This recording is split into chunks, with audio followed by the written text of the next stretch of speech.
Сәлеметсіздер ме, құрметті тыңдаушылар. Бүгінгі біздің сабағымыздың тақырыбы менің кәсібім кеңседе.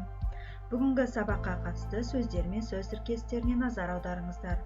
Мамандық, кәсіп, әкімдікте, басқармада, мен хатшымын, мен жұмыс істеймін, менің жұмысым таңғы 9-да басталады.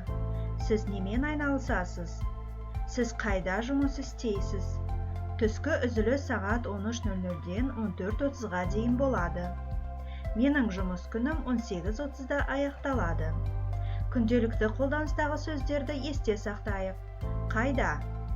Осында, алыс, жақын, жанында, ішінде, бұрышта, орталықта, тура, алға, артқа.